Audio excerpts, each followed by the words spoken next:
கிறிஸ்துவுக்குள் பிரியமானவர்களே, கர்த்தராகிய இயேசு கிறிஸ்துவின் நாமத்தினால் உங்கள் அனைவருக்கும் என் அன்பின் வாழ்த்துதலை தெரியப்படுத்துகிறேன். கர்த்தர் இன்று உங்களுக்காக கொடுக்கும் அதிசயமான வசனம் ஓசியா 12வது அதிகாரம் 9வது வசனம். உன்னை எகிப்து தேசத்தில் இருந்து அழைத்து வந்தது முதற்கொண்டு உன் தேவனாகிய கர்த்தராகிய நான் பண்டிகை நாட்களில் செய்யப்படுகிறது போல் திரும்பவும் உன்னை கூடாரங்களில் தாபரிக்க பண்ணுவேன்.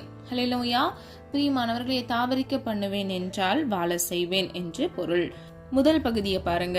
உன்னை எகிப்து தேசத்தில் இருந்து அழைத்து வந்தது முதற்கொண்டு உன் தேவனாகிய கர்த்தராகிய நான் பண்டிகை நாட்களில் செய்யப்படுகிறது போல திரும்பவும் உன்னை கூடாரங்களில் தாபரிக்க பண்ணுவேன். பிரியமானவர்களே, இஸ்ரவேல் ஜனங்கள் எகிப்து தேசத்தில் அடிமைகளாக இருந்தார்கள். கர்த்தராகிய தேவன் அவர்களை மோசேயின் மூலமாக மீட்டெடுத்தார்.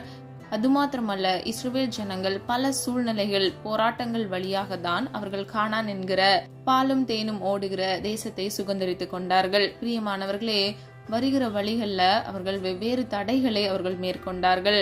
கர்த்தர் அவர்களுக்காக செங்கடலை 2ஆக பிளந்தார். அது மாத்திரமல்ல, எரிகோ கற்கள் உடைக்கப்பட்டன. அவர்களுக்கு வேண்டிய போதுமான ஆகாரங்களை கர்த்தர் வானத்திலிருந்து மன்னாவை கட்டளையிட்டார், காடைகளை அனுப்பினார். வறண்ட நிலங்கள்ல கூட கர்த்தர் அவர்களுக்காக நீரூற்றை கட்டளையிட்டார். பிரியமானவர்களே, அவர்களுடைய தாகத்தை கர்த்தர் தீர்த்தார். இன்றைக்கு எகிப்து ஜனங்களை போல நீங்க சில சூழ்நிலைகள்ல, சில கட்டுகள்ல, பாவ அடிமைத்தன கட்டுகள்ல அடிமைகளாக இருக்கலாம். சில மனிதர்கள் உங்கள் வாழ்க்கையில உங்களுக்கு விரோதமாக சூழ்ச்சிகள் செய்தது நிமித்தமாக நீங்க கஷ்டப்பட்டு கொண்டிருக்கலாம். பிரியமானவர்களே, கவலைப்படாதீங்க.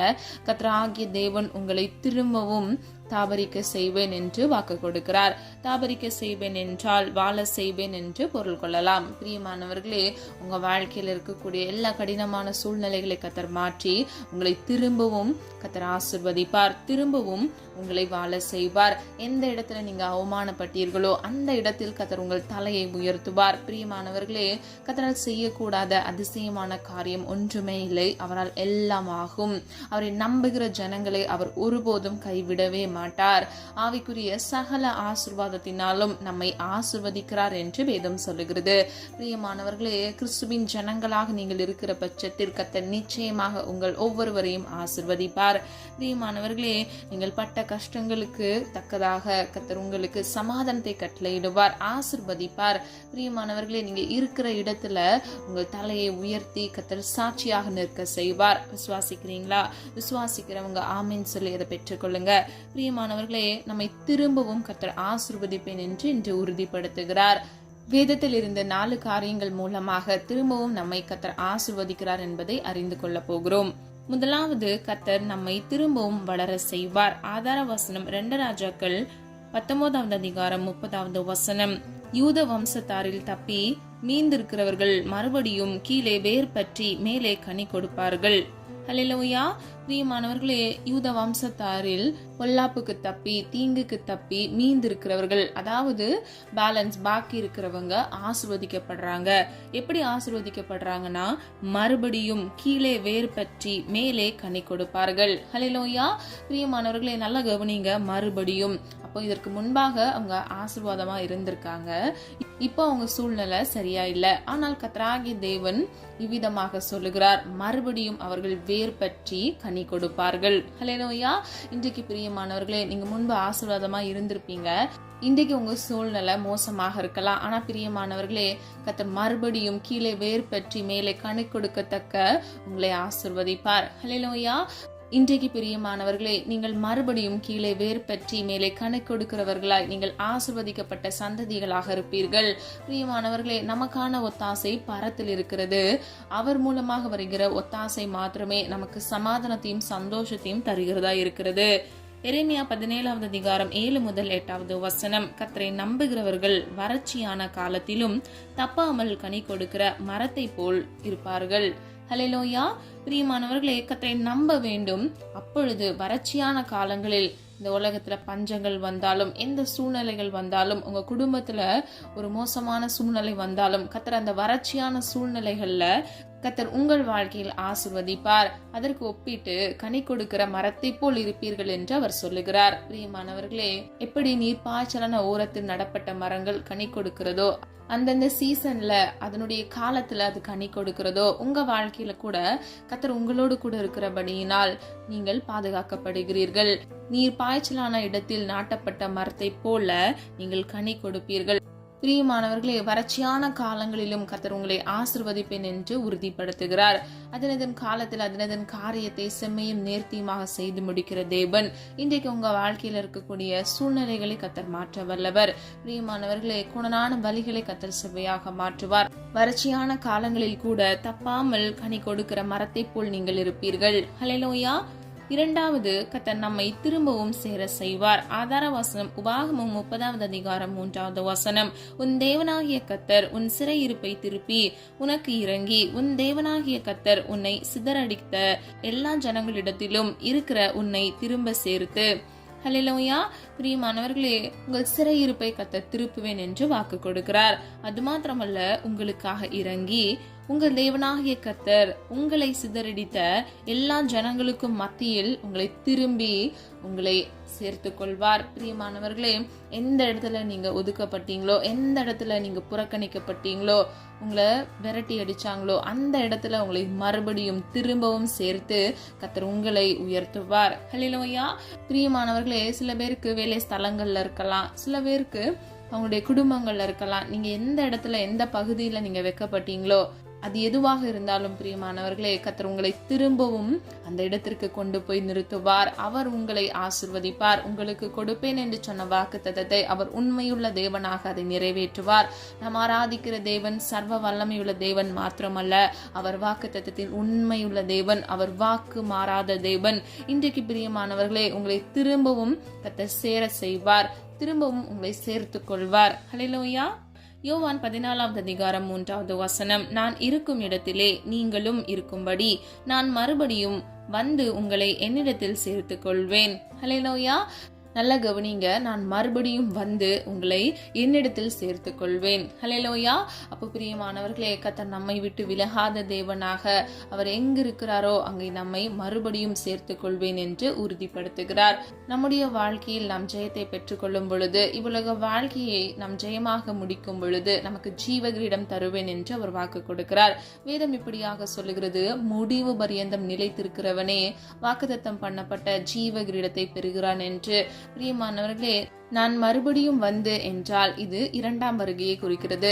பிரியமானவர்களே, அவர் மறுபடியும் வந்து நம்மை சேர்த்து கொள்வார். ஹல்லேலூயா. பிரியமானவர்களே, கர்த்தர் நமக்கென்று வைத்திருக்கிற வாக்குத்தத்தத்தை அவர் நிச்சயமாக நமக்கு கொடுப்பார். அதை நாம் பெற்றுக்கொள்ளத்தக்க கர்த்தருடைய வார்த்தைக்கு கீழ்ப்படிந்து நடக்கிறவர்களாய், இவ்வுலக வாழ்க்கையை நாம் பரிசுத்தமாய் வாழ்ந்து ஜெய ஜீவியம் பெற்றுக்கொள்கிறவர்களாய் நாம் இருக்க வேண்டும். நாம் ஆராதிக்கிற தேவன் பரிசுத்தராய் இருக்கிறார். ஆகவே ஆவியோடும் உண்மையோடும் பரிசுத்தத்தோடும் நாம் அவரை தொழுது கொள்ள வேண்டும். ஹல்லேலூயா. பிரியமானவர்களே, நம்மை அழைத்த தேவன் பரிசுத்தமானவர். ஆகவே அவருடைய பிள்ளைகளாய் இருக்கிற நீங்களும் நானும் பரிசுத்தமாய் வாழ வேண்டும். ஹல்லேலூயா. பிரியமானவர்களே, பரிசுத்தம் இல்லாமல் ஒருவனும் ஒருபொழுதும் தேவனை தரிசிப்பதே இல்லை. அதிகாலையில் அவரை தேடுகிறவர்கள் கண்டடைகிறார்கள். அப்ப நம்ம பரிசுத்தத்தை காத்து கொள்ளும் பொழுது நம்ம அவரை பார்க்க முடியும். அதிகாலையில் நம்ம அவரை தேடும் பொழுது நாம் அவரை பார்க்க முடியும். ஹல்லேலூயா. செப்பனியா 3வது அதிகாரம் 19 முதல் 20வது வசனம். அக்காலத்திலே உங்களை சேர்த்து கொள்ளுவேன், நான் உங்களை கீர்த்தியும் புகழ்ச்சியுமாக வைப்பேன். ஹல்லேலூயா. பிரியமானவர்களை, கர்த்தர் நம்மை சேர்த்து கொள்கிறது மாத்திரமல்ல, நம்மை கீர்த்தியும் புகழ்ச்சியுமாக வைக்கிறார். பிரியமானவர்களே, கர்த்தர் நம்முடைய தலையை உயர்த்துவார். அது மாத்திரமல்ல, கீர்த்தியும் புகழ்ச்சியும் கட்டளையிட்டு நம்மை ஆசீர்வதிப்பார். மூன்றாவதாக, கர்த்தர் நம்மை திரும்பவும் சீர் செய்வார். ஆதார வசனம் ஆமோஸ் 9வது அதிகாரம் 12வது வசனம். அந்நாளிலே விழுந்து போன தாவீதின் கூடாரத்தை நான் திரும்ப எடுப்பித்து அதன் திருப்புகளை அடைத்து அதில் பழுதாய் போனதை சீர்படுத்தி பூர்வ நாட்களில் இருந்தது போல அதை ஸ்தாபிப்பேன் என்று இதை செய்கிற கர்த்தர் சொல்லுகிறார். ஹல்லேலூயா. பிரியமானவர்களே, கடைசியா பாருங்க, அதை யார் சொல்லுகிறாராம்? கர்த்தர் சொல்லுகிறார். பிரியமானவர்களே, விழுந்து போன தாவீதின் கூடாரத்தை கர்த்தர் திரும்பவும் எடுப்பித்து அதை கட்டுகிறார். இன்றைக்கு பிரியமானவர்களே, இந்த காணலை கேட்டுக்கொண்டிருக்கிற நீங்க கூட சில சுய சித்தங்கள் செய்தது நிமித்தமாக காரணமே இல்லாம கூட சில காரியங்கள்ல நீங்க விழுந்து போயிருக்கலாம். உங்களுக்கு தெரியாதபடிக்கு சத்ருவானவன் மறைவான கன்னிகளை வைத்து உங்களை வீழ செய்திருக்கலாம். கவலைப்படாதீங்க. தாவீதின் கூடாரத்தை எப்படி கர்த்தர் திரும்ப எடுப்பித்து அதை கட்டி முடித்தாரோ, பழுதாய் போனதை சீர்படுத்தினாரோ, கர்த்தர் உங்கள் வாழ்க்கையிலும் கூட அற்புதம் செய்வார். திறப்புகளை எல்லாம் அடைப்பார். பிரியமானவர்களே, பூர்வ நாட்களில் இருந்தது போல கர்த்தர் மீண்டும் உங்களை ஸ்தாபிப்பேன், உயர்த்துவேன், கட்டுவேன் என்று உறுதிப்படுத்துகிறார். ஹல்லேலூயா. பிரியமானவர்களே, வேதம் இப்படியாக சொல்லுகிறது, நம்முடைய சரீரம் தேவன் தங்கும் ஆலயம் என்று. ஆகவே நம்முடைய சரீரத்தை பரிசுத்தமாய் நாம் பேணி பாதுகாத்துக் கொள்ள வேண்டும். ஹல்லேலூயா. இவ்வுலக வாழ்க்கையில் வருகிற எல்லா இச்சைகளுக்கும் வேசித்தனங்களுக்கும் இடம் கொடுக்காதபடிக்கு நாம் நம்முடைய சரீரத்தை பரிசுத்தத்தோடு காத்துக்கொள்ள வேண்டும். பிரியமானவர்களே, விழுந்து போன தாவீதின் கூடாரத்தை எப்படி கட்டுகிறாரோ, விழுந்து போன சூழ்நிலையில் இருக்கக்கூடிய உங்கள் வாழ்க்கையை, சூழ்நிலைகளை கர்த்தர் மாற்றுவார். அவர் உங்களை நீங்கள் விழுந்து போவதற்கு முன்பாக இருந்தபடி, பூர்வ காலத்தில் நீங்கள் இருந்தபடி கர்த்தர் உங்களை ஸ்தாபிப்பார், உங்களை கட்டுவார், உங்களை ஆசீர்வதிப்பார், எல்லா பழுதுகளை நீக்கி உங்களை சீர்படுத்துவார். ஹல்லேலூயா. பிரியமானவர்களே, நீங்க அதற்கு என்ன செய்ய வேண்டும்? ஒப்பு கொடுக்க வேண்டும். மீண்டும் நீங்கள் எழும்பி திரும்பவும் நிற்பதற்கு, நீங்கள் மீண்டும் ஆசீர்வதிக்கப்படுவதற்கு நீங்கள் முதலாவது உங்களை கர்த்தருடைய சமூகத்தில் ஒப்பு கொடுக்க வேண்டும். நீங்கள் முழுவதும் நீங்கள் ஒப்பு கொடுக்கும் பொழுது கர்த்தர் தாமே உங்களை எடுத்து பயன்படுத்துவார். ஹல்லேலூயா. பிரியமானவர்களே, நாம் ஒவ்வொருவரும் குயவனின் கையில் இருக்கிற களிமண்ணை போல் இருக்கிறோம். நாம் ஒவ்வொருவரும் நம்மை தாழ்த்தி கர்த்தருடைய சமூகத்தில் நம்மை ஒப்பு கொடுக்கும் பொழுது அவர் நம்மை வணைந்து கொள்வார். எல்லா பழுதுகளை சீர்படுத்துவார். திருப்புகளை அடைத்து நம்மை சீர்படுத்தி நம்மை சிறந்த பாத்திரமாக கர்த்தர் உருவாக்குவார். மீண்டும் நம்மை ஆசீர்வதிப்பார். ஹல்லேலூயா. பிரியமானவர்களே, பழையன ஒழிந்து போயின, எல்லாம் புதிதாயின. பிரியமானவர்களே, வேதம் இப்படியாக சொல்லுகிறது, முந்தினவைகளை நீங்கள் நினைக்க வேண்டாம், பூர்வமானதை நீங்கள் சிந்திக்க வேண்டாம், இதோ கர்த்தர் சகலத்தையும் புதிதாக்குகிறார் என்று. பிரியமானவர்களே, கர்த்தர் நிச்சயமாக உங்க வாழ்க்கையில சீர்படுத்தி உங்கள் பழுதுகளை எல்லாம் நீக்கி உங்களை சரிப்படுத்துவார். ஹல்லேலூயா. மீண்டும் உங்களை ஆசீர்வதிப்பார். திரும்பவும் உங்களை கர்த்தர் ஆசீர்வதிப்பேன் என்று உறுதிப்படுத்துகிறார். நான்காவது, கர்த்தர் நம்மை திரும்பவும் வர செய்வார். ஆதார வசனம் ஆதியாகமம் 28வது அதிகாரம் 15வது வசனம். நான் உன்னோடு இருந்து நீ போகிற இடத்திலெல்லாம் உன்னை காத்து இந்த தேசத்துக்கு உன்னை திரும்பி வர பண்ணுவேன். ஹல்லேலூயா. ஆதியாகமம் 46வது அதிகாரம் 4வது வசனம். நான் உன்னுடனே எகிப்துக்கு வருவேன், நான் உன்னை திரும்பவும் வர பண்ணுவேன். ஹல்லேலூயா. பிரியமானவர்களே, கர்த்தர் நம்ம போகிற இடங்களில் எல்லாம் நம்மோடு கூட இருக்கிறார். அது மாத்திரமல்ல, நம்மை பாதுகாக்கிறார், நம்மை காத்து கொள்கிறார். தீங்கொன்றும் அணுகாதபடிக்கு கர்த்தருடைய கரம் நம்மை பாதுகாக்கிறது. பிரியமானவர்களே, வேதம் இப்படியாக சொல்லுகிறது, உன் வழிகளில் எல்லாம் உன்னை காக்கும்படிக்கு கர்த்தர் தம்முடைய தூதர்களை கட்டளையிடுகிறார் என்று. அது மாத்திரமல்ல, நம்முடைய பாதம் கல்லில் இடராதபடிக்கு கர்த்தருடைய கரம் நம்மை தாங்குகிறது. தேவ தூதர்களை விட்டு நம்மை பாதுகாத்து தாங்குகிறார். இன்றைக்கு பிரியமானவர்களே, உங்களுடைய வாழ்க்கையில நீங்க சூழ்நிலைகள் நிமித்தமா, உங்க வேலை காரியங்கள் நிமித்தமா நீங்க புறதேசத்துல காணப்படலாம், வெளியூர்ல நீங்க இருக்கலாம். ஆனால் கர்த்தராகிய தேவன் உங்களை மீண்டும் உங்களை திரும்பி வர பண்ணுவார். மீண்டும் உங்களை ஆசீர்வதிப்பார். நீங்க எந்த இடத்துல வெக்கப்பட்டு நீங்க வேற இடத்துல போனீங்களோ, ஒரு முன்னேற்றத்திற்காக, ஒரு ஆசீர்வாதத்திற்காக, ஒரு உயர்வை தேடி நீங்க போனீங்களோ, கர்த்தர் மீண்டும் உங்க சொந்த ஊர்ல வர செய்து அந்த இடத்துல ஒரு புதிய ஸ்தலத்தை உங்களுக்கு கட்டளையிட்டு உங்களை ஆசீர்வதிப்பார். ஹல்லேலூயா. பிரியமானவர்களே, மனிதர்கள் உங்களை ஏமாற்றி இருக்கலாம், சூழ்நிலைகள் நிமித்தமாக நீங்க காயப்பட்டிருக்கலாம். கர்த்தர் உங்களை நிச்சயமாக திரும்பி வர பண்ணுவார், உங்களை ஆசீர்வதிப்பார். ஹல்லேலூயா. பிரியமானவர்களே, சொந்த வீடு இல்லாதபடிக்கு அலைந்து திரிகிற, வாடகை வீட்டில் இருக்கிற ஒவ்வொரு பிள்ளைகளுக்கும் கர்த்தர் புதிய வீடை கட்டளையிடுவார். உங்கள் கையின் பிரயாசத்தை கர்த்தர் ஆசீர்வதிப்பார். உங்கள் மன விருப்பத்தை கர்த்தர் நிச்சயமாக நிறைவேற்றுவார். ஹல்லேலூயா. சொல்லப்பட்ட காரியங்களை ஆராய்ந்து பாருங்க. திரும்பவும் கர்த்தர் உங்களை ஆசீர்வதிப்பார். ஹல்லேலூயா.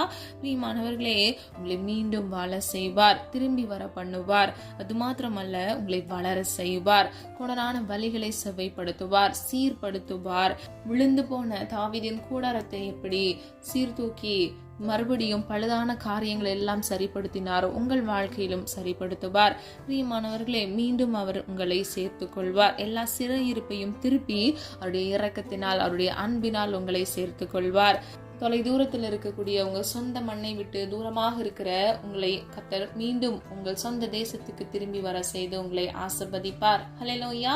பிரியமானவர்களே, எந்த இடத்துல நீங்க இந்த காணொலியை கேட்டுக்கொண்டிருந்தாலும் உங்க வாழ்க்கையில வெவ்வேறு சூழ்நிலைகள் வழியாக தான் நீங்க கடந்து வந்து கொண்டிருப்பீங்க. கர்த்தர் நிச்சயமாக உங்க சூழ்நிலைகளை மாற்றுவார். உங்கள் மன விருப்பத்தை அவர் நிறைவேற்றுவார். திரும்பவும் உங்களை அவர் ஆசீர்வதிப்பார். அல்லேலூயா. ஒருவேளை சுயசித்தம் செஞ்சு பாவங்கள் நிமித்தமாக நீங்க விழுந்து போயிட்டீங்களா? கவலைப்படாதீங்க. திரும்பவும் கர்த்தர் உங்களை ஆசீர்வதித்து உங்களை உயர்த்துவார். நீங்க செய்ய வேண்டியது கர்த்தருடைய சமூகத்துல ஒப்பு கொடுங்க. உங்களை தாழ்த்துங்க. உங்கள் பாவங்களை அறிக்கையிடுங்க. கர்த்தர் உங்களை மீண்டும் சேர்த்துக் கொள்வார். அவருடைய உருக்கமான இரக்கத்தினால் உங்களை அணைத்துக் கொள்வார். மார்போடு அணைத்து உங்கள் குற்றங்களை எல்லாம் மன்னிப்பார். பிரியமானவர்களே, வேதம் இப்படியாக சொல்லுகிறது, தன் பாவங்களை அறிக்கையிடுகிறவன் வாழ்வடைவான், அவைகளை அறிக்கை செய்து விட்டு விடுகிறவனோ இரக்கம் பெறுகிறான். ஹல்லேலூயா. பிரியமானவர்களே, முதலாவது உங்க பாவங்களை அறிக்கையிட வேண்டும். அப்பொழுது நீங்கள் வாழ்வடைகிறீர்கள். அதாவது நீங்கள் அறிக்கையிடும் பொழுது கர்த்தர் உங்களுக்கு ஒரு மறுவாழ்வை கட்டளையிடுகிறார். இரண்டாவது பகுதியை பாருங்க, அவைகளை அறிக்கை செய்து விட்டு விடுகிறவனோ இரக்கம் பெறுகிறான். அப்போ அறிக்கை செஞ்சா மட்டும் பார்த்தாது, அதை விட்டு விட வேண்டும். அதற்கப்புறம் நீங்க அந்த பாவத்தை திரும்ப பண்ணவே கூடாது. அந்த வழிகளில கூட நீங்க போகக்கூடாது. கர்த்தர் அவனுக்கு இரக்கம் செய்கிறார். பிரியமானவர்களே, கர்த்தரிடத்திலிருந்து ஒரு இரக்கத்தை அவன் பெறும் பொழுது அவனுடைய வாழ்க்கையில மிகுதியான ஆசீர்வாதத்தையும் நன்மையும் அவன் சுதந்திரித்துக் கொள்வான். கர்த்தர் அவனுடைய வாழ்க்கையில் முந்தின சீரை பார்க்கிலும் அவனுக்கு நற்சீர் பொருந்த அவனுடைய புதிய வாழ்க்கையை, எதிர்காலத்தை கர்த்தர் ஆசீர்வதிப்பார். ஹல்லேலூயா. நம்ம எல்லாரும் ஒரு மனதாய் இணைந்து விசுவாசத்தோடு ஜெபிப்போமா? அன்பின் பிதாவே, அப்பா, எங்களை மது கரத்தில் ஒப்பு கொடுக்கிறோம். அறிந்தும் அறியாமல் செய்த தவறுகளை மன்னிங்க. விசுவாசத்தோடு ஜெபிக்கிறோம் ஆண்டவரே. திரும்பவும் நீர் உடைய பிள்ளைகளை ஆசீர்வதிக்க போகிறீர். அதற்காக நன்றி செலுத்துகிறோம் அப்பா. குற்றங்கள் குறைகளை ஒரு விசை தயவாய் மன்னித்து விழுந்து போன அப்பா தாவீதின் கூடாரத்தை எப்படி திரும்ப எடுத்து கட்டினீரோ, உடைய பிள்ளைகள் வாழ்க்கையில இருக்கக்கூடிய எல்லா விழுந்து போன பாவ சூழ்நிலைகள் அப்பா ஆண்டவரே, எல்லா மந்திரங்கள், அசுத்த ஆவிகளின் கிரியைகள் நிமித்தமாக அவர்கள் விழுந்து போன எல்லா காரியங்களிலிருந்து இயேசுவின் நாமத்தினால் ஒரு விடுதலையை கட்டளையிடுங்க தகப்பனே. உம்மால் ஆகும் ஆண்டவரே. இன்றைக்கு உடைய பிள்ளைகளுடைய கூடாரத்தை சீர்படுத்தி ஆண்டவரே, அவர்கள் திறப்புகளை அடைத்து இயேசுவின் நாமத்தினால் பிள்ளைகளை ஆசீர்வதிங்கப்பா. எந்த இடத்துல வைக்கப்பட்டு நின்றார்களோ அந்த இடத்துல உடைய பிள்ளைகள் தலையை உயர்த்துங்க தகப்பனே. கோணலான வழிகளை செவ்வைப்படுத்துங்கப்பா. பிள்ளைகள் வழிகளை சீர்படுத்துங்க தகப்பனே. உயவன் கையில் இருக்கிற களிமண்ணை போல உடைய பிள்ளைகள் இருக்கிறார்கள் ஆண்டவரே. உம்மிடத்தில் தாழ்த்த பிள்ளைகளுக்கு கிருபை கொடுங்கப்பா. தன்னை தாழ்த்துகிறவன் உயர்த்தப்படுகிறான் என்று வேதம் சொல்லுகிறது தகப்பனே. அப்பா, பிள்ளைகளை அப்ப நீர் வணைந்து கொடுங்க. உமக்கு பிரியமானதை செய்ய பிள்ளைகளுக்கு கற்றுக் கொடுங்கப்பா. தேவ சித்தம் செய்து பிள்ளைகள் ஆசீர்வதிக்கப்பட்ட ஜனமாக, சந்ததியாக மாற இயேசுவின் நாமத்தினால் ஆசீர்வாதத்தை கட்டளையிடுங்க. தாசை வரும் பர்வதத்துக்கு நேராக எங்கள் கண்களை ஏறெடுத்து ஜெபிக்கிறோம் அப்பா. இன்றைக்கு உம்முடைய பிள்ளைகளுக்காக மனம் இறங்குங்க தகப்பனே. அப்பா, உம்மிடத்திலிருந்து வருகிற ஆசீர்வாதமே நித்திய ஆசீர்வாதமாக, நிரந்தர ஆசீர்வாதமாக இருக்குமே தகப்பனே. உடைய பிள்ளைகளுக்கு இயேசுவின் நாமத்தினால் பரிபூர்ண ஆசீர்வாதத்தையும் நன்மைகளையும் கட்டளையிடுங்க தகப்பனே. நீர் எங்களை சம்பூர்ணமாய் ஆசீர்வதிக்கிற தேவன் தகப்பனே. நீர் ஐஸ்வர்ய சம்பன்னர் அப்பா. உம்மிடத்தில் எல்லாம் இருக்கிறது அப்பா. நீர் குறைவுகளை எல்லாம் நிறைவாக்குகிற தேவன். ஒவ்வொரு பிள்ளைகள் வாழ்க்கையில் இருக்கக்கூடிய எல்லா ஆசீர்வாத குறைவுகளை கர்த்தர் மாற்றி இன்றைக்கு சம்பூர்ணமாய் பிள்ளைகளை இயேசுவின் நாமத்தினால் ஆசீர்வதிங்க. புதிய வீடு வாங்க வேண்டும், புதிய பிசினஸ் செய்ய வேண்டும் என்று, அது மாத்திரமல்ல, திருமணத்திற்காக தேவைகள் சந்திக்கப்பட காத்திருக்கிற ஒவ்வொரு பிள்ளைகள் வாழ்க்கையில ஒவ்வொரு தேவைகளையும் இயேசுவின் நாமத்தினால் கட்டளையிடுங்க தகப்பனே. அப்பா, குற்றங்கள் குறைகளை ஒரு விசை மன்னித்து நீர் இந்த ஆசீர்வாதத்திற்கு தடையாய் இருக்கிற எல்லா தடை கற்களையும் இயேசுவின் நாமத்தால் நிர்மூலமாக்கி பிள்ளைகளை ஆசீர்வதிக்கும்படியாய் ஜெபிக்கிறேன் ஆண்டவரே. ஒவ்வொருவரையும் உடைய கரத்துல ஒப்பு கொடுக்கிறேன். பேர் பேராய் நீர் ஆசீர்வதிக்கும்படியாய் ஜெபிக்கிறேன் தகப்பனே. ஆவிக்குரிய ஆசீர்வாதத்தினாலும் இம்மைக்குரிய ஆசீர்வாதத்தினாலும் பிள்ளைகளை நிரப்புவீராக தகப்பனே. உலகத்தில் உள்ள ஒவ்வொரு தேவைகளையும் கர்த்தர் சந்திங்கப்பா. நாளை தினத்தின் தேவைகளை குறித்து கலங்காதே என்று வேதம் சொல்லுகிறது. பிள்ளைகளுடைய தேவைகளை கர்த்தர் சந்திங்க தகப்பனே. பிள்ளைகள் வாழ்க்கையில் இருக்கக்கூடிய எல்லா குற்றங்கள் குறைவுகளை ஒரு விசை தயவாய் மன்னித்து ஆண்டவரே, பிள்ளைகள் வாழ்க்கையில ஜெயத்தை கட்டளையிடுங்கப்பா. குதிரையோ யுத்த நாளுக்கு ஆயத்தமாகும், ஜெயமோ கர்த்தரால் வரும் என்று சொன்ன வசனத்தின்படி உம்முடைய பிள்ளைகளுக்கு நீர் ஆசீர்வாதத்தை கட்டளையிடுங்க. ஸ்கூல் காலேஜ் படித்துக் கொண்டிருக்கிற ஒவ்வொரு பிள்ளைகளுக்காக ஜெபிக்கிறேன்ப்பா. நீர் ஜெயத்தை கட்டளையிடுங்க தகப்பனே. எக்ஸாம்ல கட்டளையிடுங்கப்பா. நல்ல சுகபலன் ஆரோக்கியத்தை கட்டளையிடுங்க. எந்த தீங்கும் பொல்லாப்பும் சுகவீனங்களும் பிள்ளைகளை தொடக்கூடாது தகப்பனே. அப்ப நீர் விரும்புகிற பிரகாரம் உடைய பிள்ளைகளை வழிநடத்தி செல்லுங்கப்பா. வாலிப வயதை பரிசுத்தமாய் பாதுகாத்துக் கொள்ள பிள்ளைகளுக்கு கிருபை கொடுங்கப்பா. எல்லா போன்களுக்கும் இச்சைகளுக்கும் அடிமையாகாதபடிக்கு பிள்ளைகளை பாதுகாத்துக் கொள்ளுங்கப்பா. தீங்குக்கு விலக்கி இயேசுவின் ரத்த கோட்டைக்குள் மூடி மறைத்து பாதுகாத்துக் கொள்ளுங்க. பெற்றோருக்கு கீழ்ப்படிந்து அப்பா நல்ல ஒளிவாய் மர கன்றுகளாக அப்பா அவங்க பெற்றவங்களுக்கு ஆசீர்வாதமான பிள்ளைகளாக இருக்க இயேசுவின் நாம நாமத்தினால் கிருபை செய்யுங்க தகப்பனே. பெற்றோருக்கு மன மகிழ்ச்சி தருகிற பிள்ளைகளாக உடைய பிள்ளைகளை மாற்றுவீராகப்பா. நீர் அப்படியே செய்கிறதற்காக நன்றி செலுத்துகிறோம் தகப்பனே. அப்பா, வியாதியோடு நெருக்கத்தோடு காணப்படுகிற பிள்ளைகளுக்காக ஜெபிக்கிறேன். வீட்டிலே முடங்கி இருக்கிற வியாதி நிமித்தமாக கஷ்டப்படுகிற ஒவ்வொரு பிள்ளைகளுக்காக ஜெபிக்கிறேன் அப்பா. எல்லா வியாதியிலிருந்து இயேசுவின் நாமத்தினால் ஒரு விடுதலை கட்டளையிடுங்கப்பா. எல்லா வலி வேதனைகளை இப்பொழுதே இயேசுவின் நாமத்தினால் மாற்றுங்க தகப்பனே. சிலுவையில் அப்பா உடைய பிள்ளைகளுக்காக நீர் சிந்தின ரத்தத்தின் வல்லமையை நினைவு கூறுகிறோம் ஆண்டவரே. பிள்ளைகள் பாவங்களை சுத்திகரித்து இன்றைக்கு ஒரு விடுதலையை கட்டளையிடுங்கப்பா. இந்த வியாதியிலிருந்து ஒரு விடுதலை இயேசுவின் நாமத்தினால் கட்டளையிடுங்க. குமாரன் விடுதலையாக்கினால் மெய்யாகவே விடுதலை ஆவீர்கள் என்று வேதம் சொல்லுகிறது. இன்றைக்கு உடைய பிள்ளைகளுக்கு இயேசுவின் நாமத்தினால் விடுதலையை கட்டளையிடுங்கப்பா. மீண்டும் ஆண்டவரே, பிள்ளைகள் இழந்து போன ஆசீர்வாதத்தை மீண்டும் அப்பா பிள்ளைகள் வாழ்க்கையில கட்டளையிடுங்க தகப்பனே. அப்பா, இழந்து போன சந்தோஷத்தையும் சமாதானத்தையும் கட்டளையிடுங்கப்பா. இயேசுவின் நாமத்தினால் ஆண்டவரே ஒவ்வொரு பிள்ளைகளையும் ஆண்டவரே பேர் பேரை ஆசீர்வதிங்க. கையின் பிரயாசத்தை ஆசீர்வதிங்க. கையிட்டு செய்கிற ஒவ்வொரு காரியங்களிலும் ஆசீர்வாதத்தை கட்டளையிடுங்கப்பா. வறட்சியான காலங்களில் கூட பிள்ளைகள் கனி கொடுக்கத்தக்க அப்பா இயேசுவின் நாமத்தினால் ஆசீர்வாதத்தை கட்டளையிடுங்க தகப்பனே. வனத்தின் பலகணிகளை திறந்து முடிய பிள்ளைகளை ஆசீர்வதிங்க. ஆபிரகாமுக்கு நீர் கொடுத்த வாக்குத்தத்தத்தின்படி நான் உன்னை ஆசீர்வதித்து பெருக பண்ணுவேன் என்று சொன்னபடி இயேசுவின் நாமத்தினால் பிள்ளைகளை ஆசீர்வதித்து பெருக பண்ணுங்க தகப்பனே. அப்பா, வறுமையில் சிக்கி வாடி தவித்துக் கொண்டிருக்கிற பிள்ளைகளுக்காக ஜெபிக்கிறேன். கடன் என்ற நிந்தை அவமானத்துல சிக்கி தவித்துக் கொண்டிருக்கிற பிள்ளைகளுக்காக ஜெபிக்கிறேன். இன்றைக்கு ஒரு அற்புதத்தை கட்டளையிடுங்கப்பா. உமால் ஆகாதது ஒன்றுமே இல்லை தகப்பனே. இஎம்ஐகள் லோன்கள்ல சிக்கி தவித்து கொண்டிருக்கிற பிள்ளைகள், நிம்மதியற்ற நிலைமையில, குடும்பத்துல பிரச்சனை அப்பா, இந்த கடன் பாரங்களை இயேசுவின் நாமத்தினால் மாற்றுவீராக தகப்பனே. ஒவ்வொரு பிள்ளைகளையும் ஆண்டவரை எல்லா கடன்களையும் தீர்க்கத்தக்க பிள்ளைகளை ஆசீர்வதிங்கப்பா. ₹1 கடன் இல்லாதபடிக்கு அதை தீர்க்கத்தக்க, நீயோ கடன் வாங்காதிருப்பாய், நீயோ கடன் கொடுப்பாய் என்று சொன்ன வசனத்தின் படி தகப்பனே மீண்டும் மீண்டும் கடன் வாங்காதபடிக்கு இயேசுவின் நாமத்தினால் ஆண்டவரே பிள்ளைகளுடைய கையின் கிரியைகளை ஆசீர்வதிங்கப்பா. வருமானங்களை ஆசீர்வதிங்க தகப்பனே. உதவி கரங்களை எழுப்புங்கப்பா. மனிதர் கண்கள்ல தயவிரக்கத்தை உண்டு பண்ணுங்க தகப்பனே. பிள்ளைகளை ஆசீர்வதித்து பிள்ளைகள் தலையை நீர் உயர்த்த போகிற கிருபைகளுக்காக நன்றி. இயேசுவின் நாமத்தினால் அப்பா நீர் அப்படியே செய்கிறதற்காக நன்றி செலுத்துகிறோம் தகப்பனே. இலவசமாய் பிறருக்கு உதவி செய்து உம்முடைய நாமத்தை மகிமைப்படுத்தத்தக்க பிள்ளைகள் வாழ்க்கை நீர் உயர்த்தும்படியாய் ஜெபிக்கிறோம் ஆண்டவரே. ஆயிரங்களுக்கு சாட்சியாக நிறுத்துங்கப்பா. பிள்ளைகள் வாழ்க்கையில ஆசீர்வதித்தேன் என்று அப்பா சாட்சி எடுத்தக்க இயேசுவின் நாமத்தினால் ஆண்டவரை முந்தினவைகளை நினைக்க வேண்டாம், பூர்வமானதை சிந்திக்க வேண்டாம். இதோ அந்த சகலத்தையும் புதிதாக்குகிறார் என்கிற வசனத்தின்படி பிள்ளைகளை புதிதாக்குங்க. பிள்ளைகள் வாழ்க்கையை சீர்பொருந்த பண்ணுங்க தகப்பனே. ஆசீர்வதிங்க, பாதுகாத்து கொள்ளுங்க தகப்பனே. அப்பா நீர் அப்படியே செய்கிறதற்காக நன்றி. திருமணத்திற்காக காத்திருக்கிற பிள்ளைகளுக்கு ஏற்ற வேளையில அப்பா சிறந்த குணசாலியான மகளையும் மகனையும் கட்டளையிட்டு பிள்ளைகள் சந்ததியை இயேசுவின் நாமத்தினால் ஆசீர்வதிங்கப்பா. குழந்தை இல்லாதபடிக்கு குழந்தைக்காக காத்திருக்கிற பிள்ளைகளுக்கு ஏற்ற வேளையில கர்ப்பத்தின் கனியை ஆசீர்வதித்து பிள்ளைகள் வாழ்க்கையில சந்தோஷத்தை கட்டளையிடுங்கப்பா. ஆண்டவரே, விசுவாசித்தவளை பாக்கியவதி என்று வேதம் சொல்லுகிறது. விசுவாசிக்கிறோம் தகப்பனே.